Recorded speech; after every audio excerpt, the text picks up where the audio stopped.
Alrighty, I hope you're having a great day, and welcome to our third and final attempt for this win-a-box event for Duskmourn Sealed. Here our opens are actually quite good.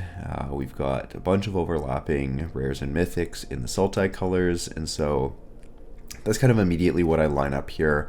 I notice our black isn't very deep, so I don't bother putting that in, and neither is our red. And so I look at our white, and it's fine, but largely underwhelming, just not a lot of power there, so immediately kind of narrow it all down to a base kind of green-blue deck with a black splash. So I get that all figured out here, get the pieces in place for that, and basically I'm now in the mode of, okay, what are my weak cards? I notice the Fear of Infinity are probably not going to work here, and I see, okay, what black cards am I actually trying to fit in my deck? The Fear of Infinities will be first to go, Final Vengeance. Maybe a debate could be made that I should have kept that in, but I've got two Unable to Scream, a Monstrous Emergence, a Twist Reality, a Nerving Grasp, a Vanish from Sight, a Meatlocker. Like, I feel like I have enough ways to deal with the opponent's threats that I don't really need to splash one. And so in these cuts then, I basically end up landing on, I'll keep the Brood Spinner and the Swarm Weaver because they're just so powerful. And aside from that, I'm just going to be base blue-green. And then end up cutting from here the Anthropede, the Cautious Survivor, Cathartic Parting, and I believe the Tunnel Surveyor. And then I trim out one land since I've got the Branch Snapper plus the Keys to the House in here, and that basically ends up being my final deck. I think I'm pretty happy with this. I've got a bunch of powerful cards in the Abhorrent Oculus, the Overlord of Flood Pits, a Swarm Weaver, a Zimone, Twitching Doll, Brood Spinner, a bunch of value-oriented creatures in the Bashful Beasties, and I'm looking at this thinking, you know what, I think this has got a good shot of lining up well, just because I've got reasonable sized threats, a number of them, and then I've got answers to my opponents as well. So we'll head into this and see how this does.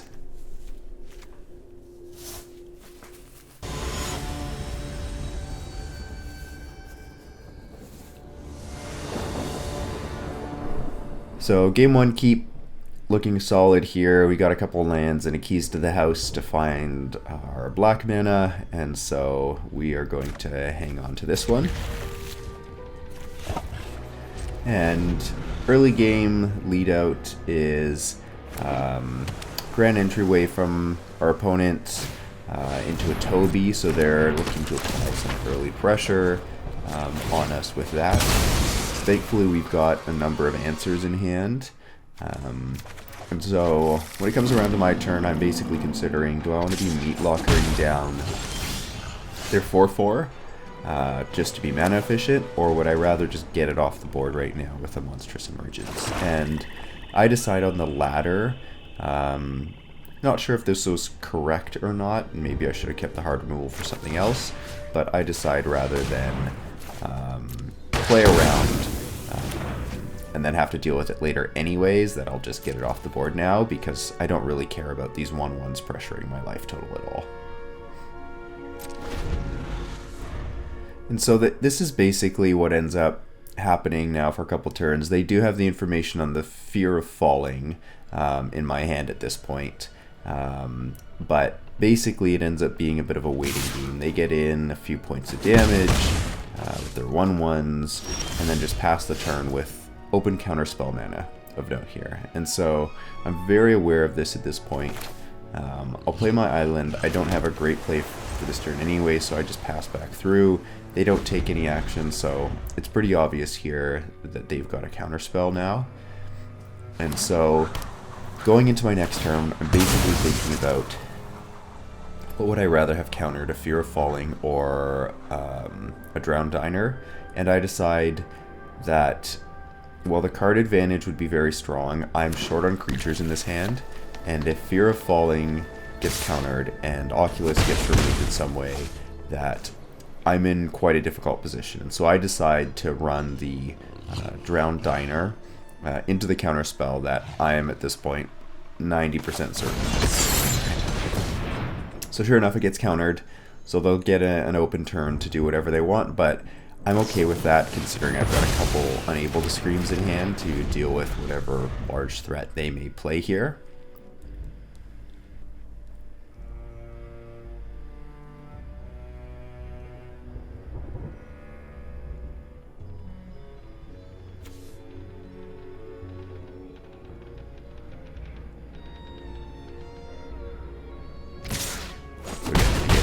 Chip damage, and then they don't even play anything, which I am extremely happy to see at this point. I will run my Fear of Falling into something, again knowing that I've got Abhorrent Oculus in the wings, so there's a counter spell here. That's fine. All of this is just fueling my graveyard at this point so that I can cast the Oculus in the coming turns. Then now I've got a Ghost Vacuum to scoop up any of their stuff and play for the long game there as well. So they play a Centipede. Again, not too worried. It's just a couple extra points of power for pressuring me for what is now effectively turn 6. For them to be applying that little pressure means that I'm going to have a pretty easy time taking this into the late game. So I'm just grabbing the land to keep them off Delirium with the Centipede. I draw Vanish from Sight. I'm very happy to see that because it will put likely a couple cards in my graveyard, one off the Vanish from Sight and one off the Surveil. And so at this point I decide, you know what, I want to just make sure I am healthy for the coming turns when I'm looking to land the Oculus. So I'm just going to Unable to Scream that. Maybe they'll run out some other threat and I can deal with that as well now with the Vanish from Sight, and basically set up for my subsequent turn to be casting Oculus.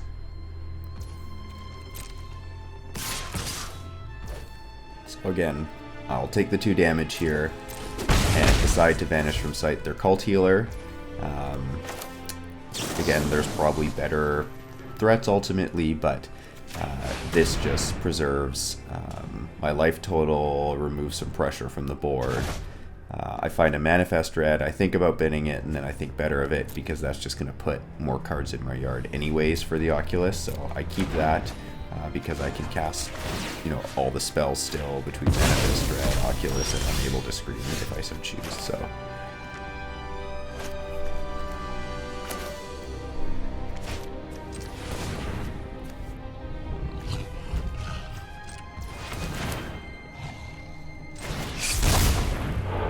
I lead on the Dread, hit a Researcher, find to flip on an attack, 3 power. Now I get to run out my Oculus at this point.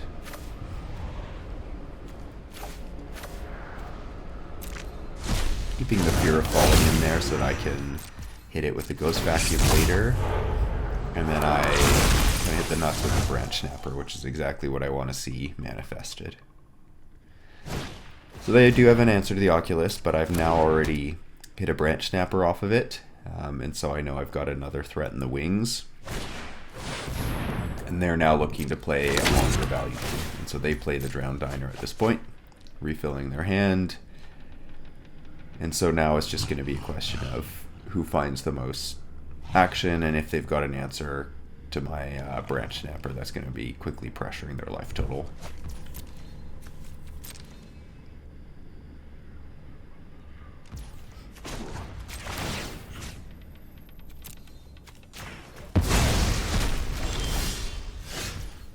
So I do find another threat off the top, so this to me means I can just take an open swing with the Branch Snapper. If they try and trade, then I'll flip it. If not, I'll just do something and play the Beastie.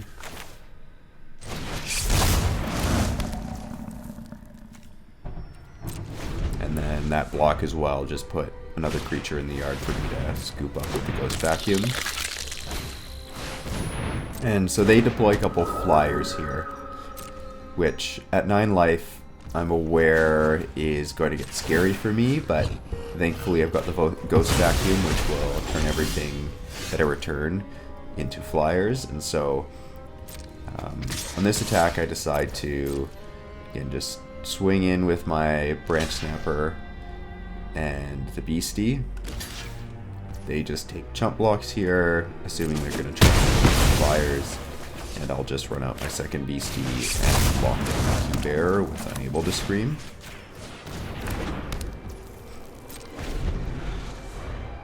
So now they're facing a whole bunch of pressure on the ground. They do have a Zamone into a land, I believe, this turn, which gets them the 7/7. Oh no, in fact, I don't recall if they played the following land, but they can unlock their Key Bearer. So now I need to figure out a way to deal with the flying pressure.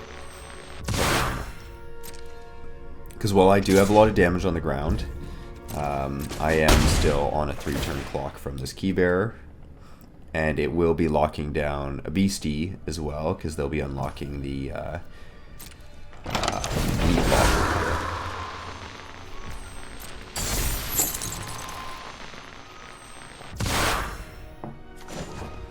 So on this turn, this is where I decide, you know what, I'm going to Ghost Vacuum out the last thing, and then likely on my turn at this point, I'm just flipping this over. So I get in with my attacks. I'm not sure if the attack with the Branch Snapper here was correct, because at this point, I mean, maybe trading with the Zamone is fine, but I'm kind of locked into using the Ghost Vacuum, so I've got blockers for the flyers, and so if they choose to double block their Zamone and Skull Snap Nuisance, then I don't actually think I'm in great shape here.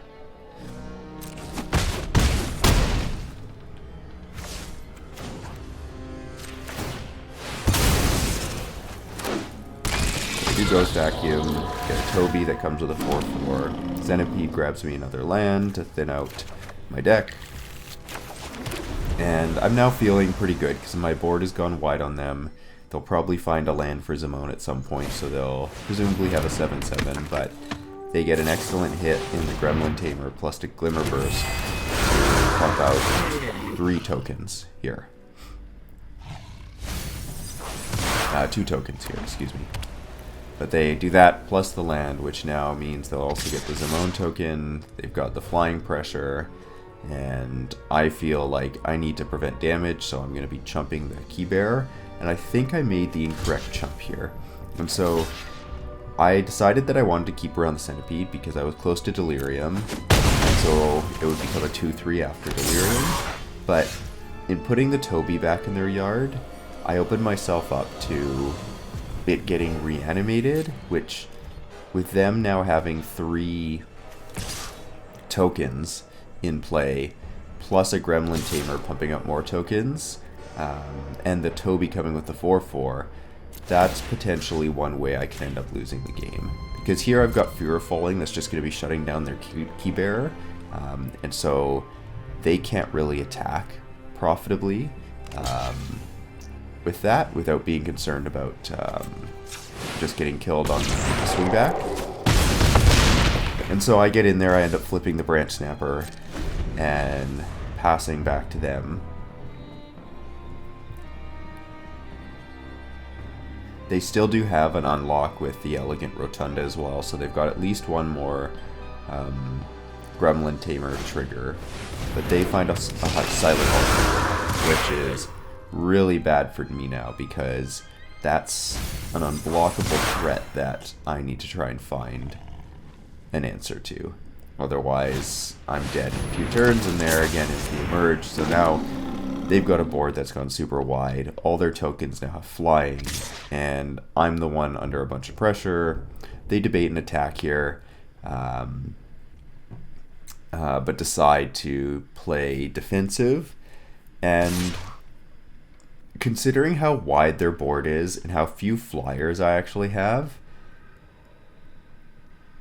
I don't know if that was correct from them, because I don't have great attacks with my flyers, and I think them forcing me to just chomp with my Centipede in the air was probably worth it.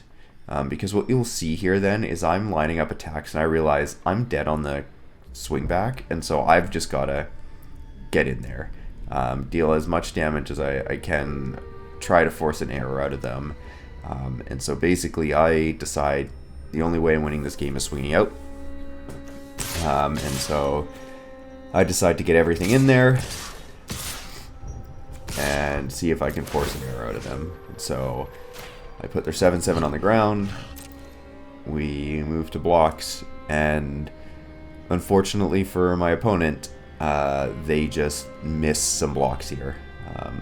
Not sure if it was a long day of games for them, or they thought they'd already lined up these blocks or what, but they basically left my 2 Bashful Beasties getting in, plus my 2/2 Manifest. And so just a blunder on their side ended up costing them the game, unfortunately for them. Very fortunate for us, but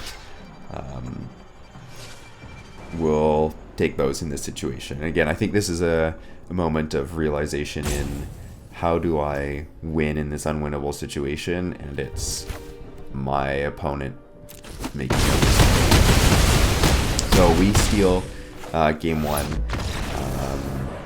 happily, but kind of undeservedly there. I think our opponent played extremely well, and we got quite fortunate in the end.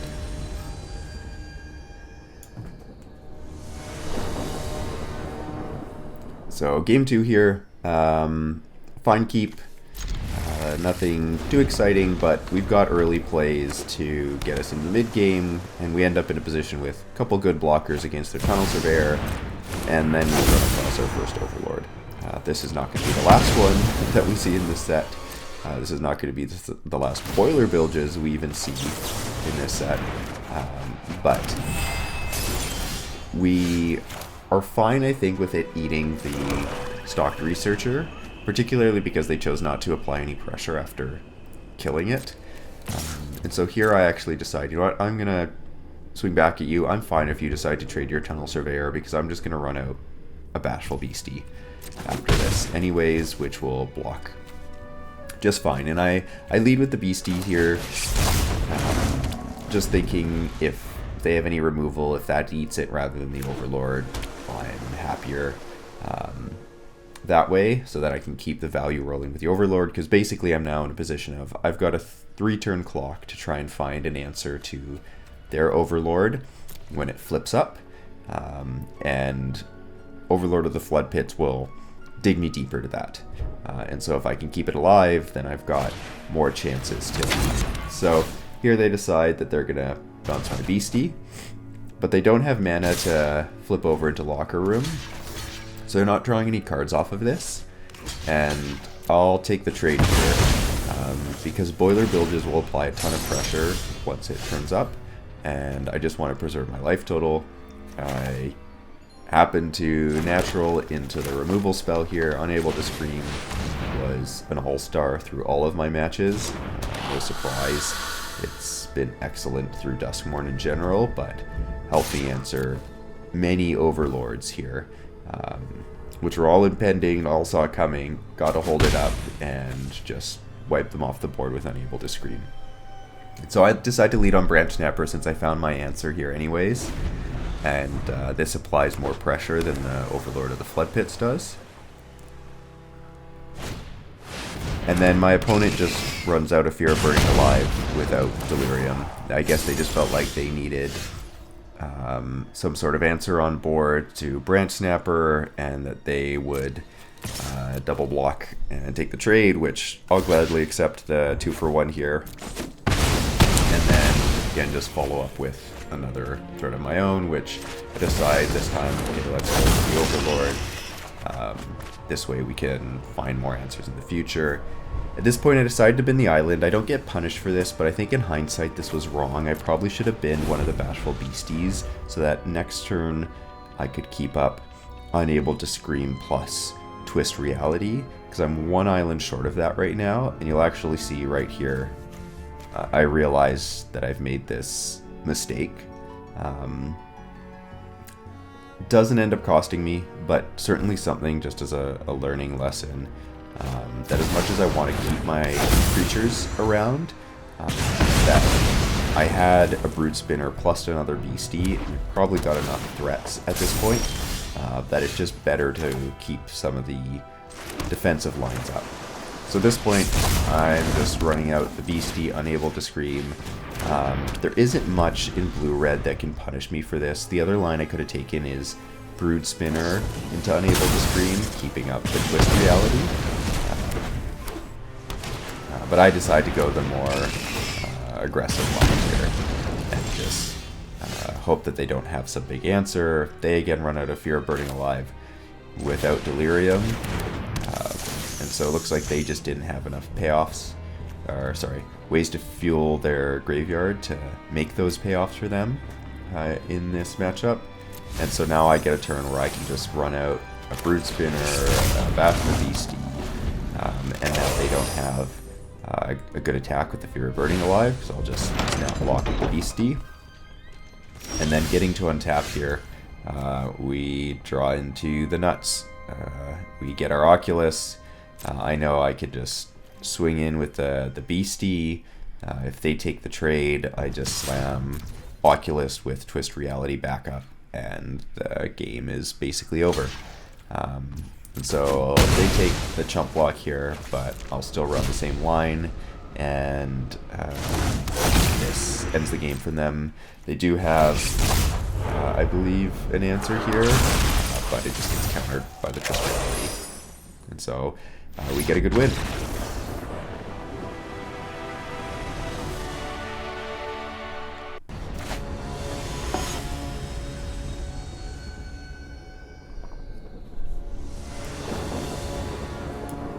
So game 3, solid enough keeper. Looks like our plan will basically be to play House Cartographer, bounce something with Unnerving Grasp, which is what we ended up doing here. They just replay that same turn 2 play in the Peeper. I've hit an extra land drop off the Cartographer at this point, and I've got a Glimmer Burst for this turn, so I'm not feeling like I need card advantage. So I decide, you know what, just in case they're running some enchantment base strategy, I'll just offer the trade with the Peeper here. We've got board. We have power in our hand with Simone and Oculus, and I think them Glimmer Bursting here on their turn was maybe a slight mistake. I don't know if I would have played around something anyways at this point, considering my hand, but there's now no threat of a counter spell for me, and so I can just pressure their life total. They want to trade, I'm fine with that. Play out a Simone and a Manifest Dread, and they're now very much on the back foot and needing to find a way to deal with my Simone here, which will just open up the Branch Snapper and open up the Oculus beyond that. And so we kind of see here through the first couple of games where just the threat density in this deck has overwhelmed a bunch of our opponents, because they answer the first, and they answer the second, and they answer the third, and it's just, it keeps coming with the Beasties and the Simone and the Branch Snapper and the Oculus and the Overlord. And so, you know, we've definitely felt like the power level of our cards lined up well here. And so here, Mind Skinner is scary. I think immediately I'm aware this is some way I can lose the game. I've thankfully got a Vanish from sight, but I decide, you know what, let's see what they do here if I just line up some attacks. And I think they make some interesting blocks here. I don't know if I was them, if I would be blocking with the Mind Skinner. I think that's probably their win condition at this point. I am more than happy with this block. I decide I'm going to Vanish from sight the Flesh Burrower to keep the Simone around, because I think it can apply some more pressure, pumping out a 7/7 again here. But I think their better block was probably just putting the Flesh Burrower in front of the 5/5, taking 5 damage, going to 9, and trying to win with the Mind Skinner.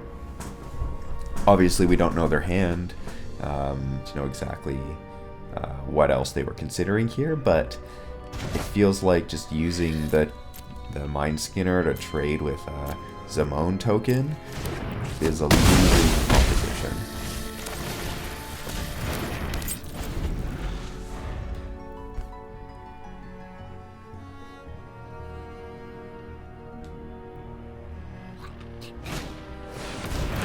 So they just have a Cryptid Inspector, which I'm more than happy to see as a turn 5 play.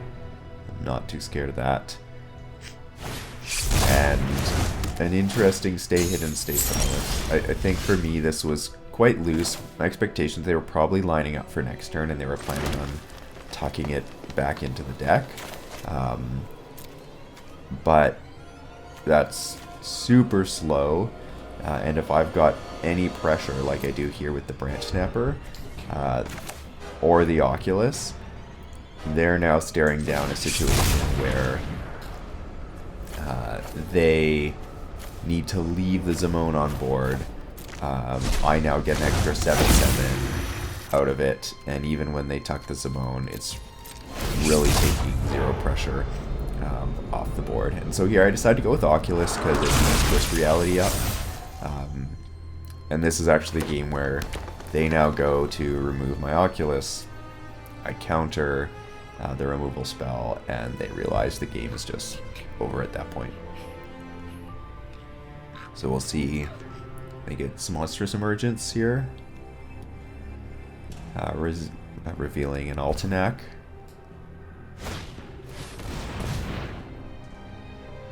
But I can just counter that, keep my Oculus around, and they know if they're taking 5 in the air, plus I'm manifesting again, it's just done.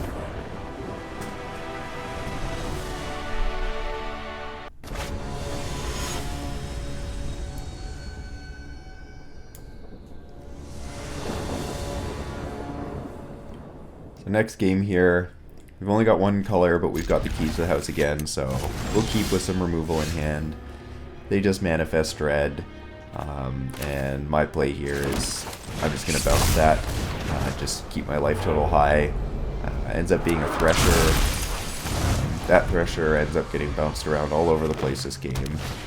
Between an Unnerving Grasp, it's actually going to end up getting banished from Sighted eventually here. And so that's my turn this play, or my play this turn, apologies, is they're just going to run it right back out. I'm not offering the trade here with the Manifest card because that's my Overlord under there, and so my expectation is I could just vanish from sight the Thresher, keep pressure off the board. They just put it on top. That's great for me. I don't recall what I do here with that island, but I think bidding it is, yeah, correct, because I just want stuff in the yard for the Oculus at this point. So I can go Forest. I'm just going to turn that up so I can get the card draw. I don't really care about their Spineseeker Centipede at this point. And I am off to the races. Because if they have to spend their turn removing my Flood Pits, then they're not developing. If they develop something, I could just unable to scream it, swing in for 5 again, and play my own threat in the Bashful Beastie.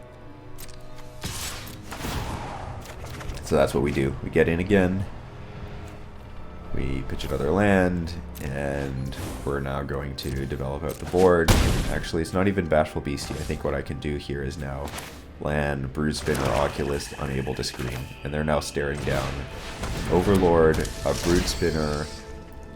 I now see on top I've got a removal spell plus a Duskmourn, and I'm feeling incredible at this point because whatever their next threat is, I also know I have an answer to that. Notably, I forgot that I would be losing whatever is on top anyways because I'm playing the Oculus, it's going to manifest. But at this point, if I manifest as Duskmourn, I'm fine with that, because if I find a land, then I'm just going to get a 7/7 the next turn. So I basically just slammed my hand onto the table and said, can you answer an Overlord plus a Brood Spinner plus an Oculus with a 2/1 and an 0/2? And I think the answer is fairly clear that this game is just over staring down 2 5-power flyers. So we're now looking like we're in great shape here. We've gone 4-0 to start. Gives us a little wiggle room in case anything weird happens in the next few games. But another solid opener. This one ends up taking a different line here, just because we end up drawing our Swarmweaver. And so I decide to keys to the house for our swamp, knowing that we have got more islands in our deck than we do swamps, and I want to make sure I can hit both the Brood Spinner and the Swarmweaver, and we get paid off with the Surveil from the Brood Spinner finding our island for us there. And so we're just staring down a 2-2, attacking the box. I'm not really worried about at this point. And so we can now just play our land and either keep it Vanish from sight or play Swarmweaver. Decide, you know what, I'm just gonna keep up Vanish from sight for now. They swing in with attack in the box without activating it. And so I decide, you know what, I'm just gonna block here, and if they've got some sort of trick, I can just Vanish from sight the attack in the box. But they interestingly Scorching Dragonfire post-combat, which I'm not sure what they were scared of here, but they probably should have done that pre-combat and just looked to pressure with attack in the box and the Cheerleader, knowing that they're on Boros. So I think I'm quite fortunate here. This saves me some life. I likely would have vanished from sight the attack in the box anyways, which is what I end up doing post-combat here, but holding the Dragonfire meant that they didn't get a counter on their Cheerleader, and so it doesn't have flying. And basically for the rest of the game, it just sits there as a 2-2, versus if they could have gotten in with it in the air, then turning that into a flying threat, I think could have been a real problem for me. So kind of fortunate our opponent decided to take the defensive line. I guess they were worried that maybe I had a combat trick and they wanted to counter my trick with Scorching Dragonfire or something, but I think that was a bit of a incorrect read on their part in terms of the role that their deck was looking to play in this game. So here they swing in with Cheerleader. I will snap block with the 5/5. I assume they've got some sort of trick here, but if I could trade the token for anything, knowing that I'm just going to make a token in a turn or two with Simone, then I'm totally fine with that. And so I'm now feeling pretty good. They haven't applied much pressure. I'm still at 18 going into my 6th turn here. I use the Boros deck. Unfortunately, we see our second Overlord of this set here. Mist Moors is scary. We've got to get turns to try and find an answer. We find our second island so that we can play Flood Pits if we need to dig deeper into the deck. But what I decide to do here is preserve my life total. And so looking at the board here, Flood Pits is fine, but it only blocks one thing, and then they could apply pressure with their 3 other attackers. Versus if I play Swarmweaver, they now have no good attacks. And so knowing that I'm looking to play to the long game, I decide to take the defensive approach here, knowing that I can just play Overlord next turn, get the card draw, and try and find the answer. Interestingly, they fire off on Untimely Malfunction quite aggressively here. They're very scared of that Ghost Vacuum, which is maybe fair, but it's so early in the game, there's no creatures in the yard. I think this was a little bit preemptive of them, and they could have found a better use for that. So I now find another card draw effect. Happy enough to see that, but I'm just going to lead now on the Overlord, draw some cards, see what I can pull.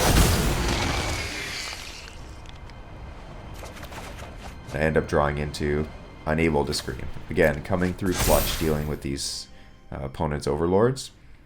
And now I've got my 2/2 flyers here, and I decide, you know what? I'm going to get in with these, start pressuring them because they don't have good attacks with the 2/1s into the Flood Pit. And if they trade with these, I'm fine because then my Overlord has a free attack. Because I don't really want to swing as long as they've got those 2/1 flyers, because I don't want to trade the Overlord just for 2/1 flying tokens. But this opens up the air for me now. They do have the removal though, but they don't wait until my turn for it, which is kind of curious. Maybe they had no other play anyways, but if they had anything that cost 3 or less in hand, the line I probably would have taken if I was them is, you know what, I'm probably not winning the value game here. I'm going to let them draw another 2 cards off their Overlord of the Flood Pits, but I need to just get another threat on board. Because we see here then they have a Hardened Escort to follow it. And so their Overlord flips.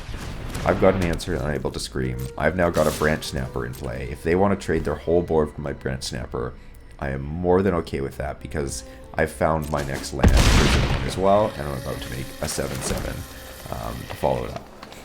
And so we're kind of seeing again this threat after threat after threat that I keep drawing that they just haven't even had a chance to deal with this Simone, and I'm now following up my 5/5 with a 7/7. And I'll just tell you now, that's not going to be the last fractal token that the Simone ends up creating for me this game. It created so much pressure on the opponent throughout the entirety of this game. And so here, again, they play a flying threat. I'm just going to get that off the board while out of action, and I'm just going to keep pressuring them. Again, they've got no great attacks here. If they do some attack back with the Hardened Escort, they're going to do so much damage in return that they just can't really afford to do that, particularly because I can just throw a 1/1 Glimmer in front of it. My Swarm Weaver can get in front of something if needed. And so we're really kind of in the they need to top deck something mode. They do. They top deck a split up. And so this is maybe a position where they should have been, again, getting aggressive. I was now in the backseat. I needed to find things to draw. And with the Hardened Escort, they have reasonable attacks. I mean, I'd have to put everything in front of the Escort to take it down. I'd be then taking damage. They get to eat 2 of my creatures, get the Simone off the board. And so, again, I feel like they didn't properly assess their role in this matchup and just didn't turn their creatures sideways enough at the right point. Particularly considering they still had an Elegant Rotunda that they could have unlocked this whole time to give extra power to their creatures. I don't know if they just forgot about it or what. I mean, they must have. But them not applying pressure to me bought me so much more time than I think I deserved. So here, Overlord number 2, but it's about to be shut down by my second Unable to Scream as well. So a little fortunate on my end to have that. I decide I'm going to get in with my 11/11 first, because if they decide to just full trade their board again for that, I'm fine with that. But second main, I will just turn off this Boiler Bilges before. So again, I'm in the driver's seat now. Got an 11/11. At this point, I think they draw keys to the house and choose to take a land out of their deck rather than activating Elegant Rotunda, relocking it with keys, and then activating it again. So not sure why they didn't take that line. It feels like that's, again, what they want to be doing here is just applying pressure. And so the one thing they do is they just start attacking with the Survivalist. At this point, I'm probably fine training my House Cartographer off for it. I decide to just take it because I'm at 18 anyways, and maybe I can kill them on the crackback if I happen to draw something. So I'll take 1 hit off of it. I think I end up taking a second as well, but maybe at that point I should have just block to preserve my life total, but they're a little too late to that party, considering I've now got a wide board and they're needing to throw chump blockers now in front of my giant creature. So I think this was the most power I've ever created off Duskmourn. And so it did a 5-5, a 7-7, 11-11. It created 23-23 worth of stats, which is obscene. It should never stick on the board that long, but they just had to answer everything else I had before they get to answer Duskmourn. So they have an excellent draw here in the Razorkin. They can just go sacking lands, drawing cards now, trying to dig in some more stuff to pressure my life total. Again, knowing that that was their follow-up, maybe they could have got in with the escort as well, because they're not going to win by continually chump blocking my 11-11. They have to start pressuring me, and the escort's just been sitting back doing nothing this whole time.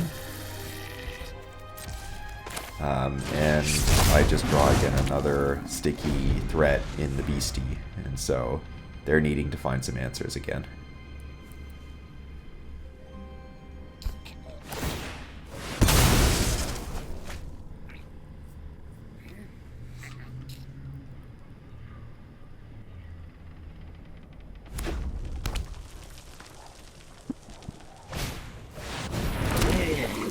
So they do find Midnight Mayhem, just offer a bunch of chump blockers. They finally decide to get in with all their creatures. But again, it feels a little too late for all this. I can just chump block a bunch of the damage. My beastie can eat their Hardened Escort at this point, so it's really bad timing for their escort to be attacking. And I'll trade off my Cartographer with Norin. Or just take the 3 damage, honestly, at this point. I could have as well. But needing to use Midnight Mayhem to just create chump blockers for them, it's brutal. And then they also just blunder here as well. They choose to exile the Razorkin, but they've only got 3 mana untapped. And so they're not going to be able to that now on their turn. Once it gets exiled, they realize their mistake and game's over.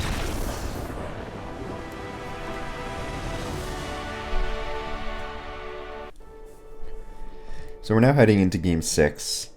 5 wins under the belt, 1 away from getting a pair of boxes, which will be the first time I've ever won any prizes from Arena of that size. So super excited if we can pull this out, particularly with Duskmourn being one of my favorite limited sets in recent years. So look at this opener, solid hand. We've got all our colors. We've got a House Cartographer, find some more lands.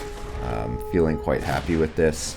Our opponent leads off on a Fear of Lost Teeth, so Cartographer not looking as great at this point, but we still just have plays on turn 3 with Manifest Dread, Keys to the House, so still got action. It'll just be a bit slower this game. So grab the island, make sure we can cast our Fear of Falling, no attacks. But we just take it slow at this point. Opponent's doing the same, potentially holding up a murder or something of the like. Then here we decide, you know what, I'm just, I believe, going to run out the Swarm Weaver here, if I remember correctly. Just get another threat on board. Maybe I should have attacked with the House Cartographer first here, just to make it a little bit easier for our 1/1s to survive in the air, and also puts another card type in the yard for us, so that our Swarm Weaver can potentially get activated by Manifest Dread.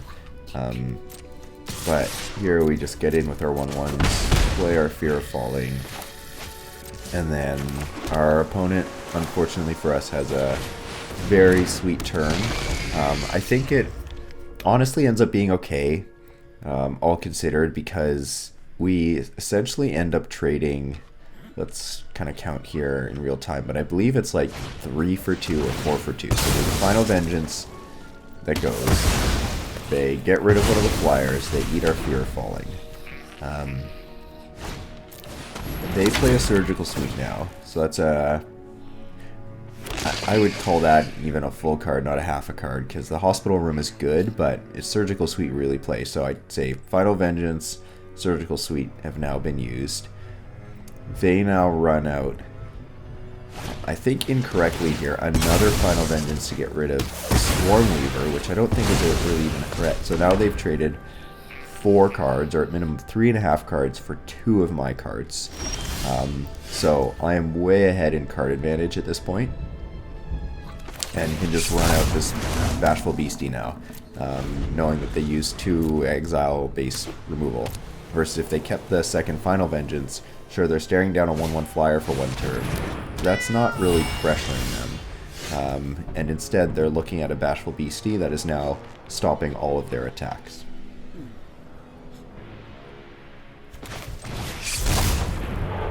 So I hit the nuts here, and my turn becomes very clear. I'm just turning over the Oculus. They didn't have an answer for the Bashful Beastie, so hopefully they don't have an answer for the Oculus. And again, much like a couple games ago, I get extremely lucky, hit my Branch Snapper off the first Manifest trigger. It's like they topped a Torment. Unfortunate, but they're still in a great position. So I can't quite flip over the Branch Snapper here. I'm 1 forest short. So I decide I'm just going to pressure with the Beastie. If they decide they want to trade with it, then I'll just play my second one. And again, it's now traded, let's say 1 for 1 with the Unsettling Twins and the Manifest card, potentially. Or if I traded for the Glimmer, a Lionheart Glimmer, I'm happy enough with that as well.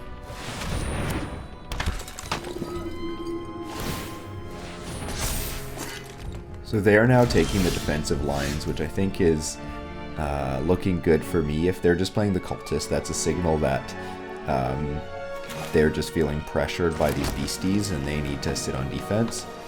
And so I'm going to get in here. If they just take the 2, then I'll Brood Spinner, keep up Vanish for Sight. But if they try and trade just for the 2/2, I'm going to eat that for free and get in a bunch of damage with this Branch Snapper.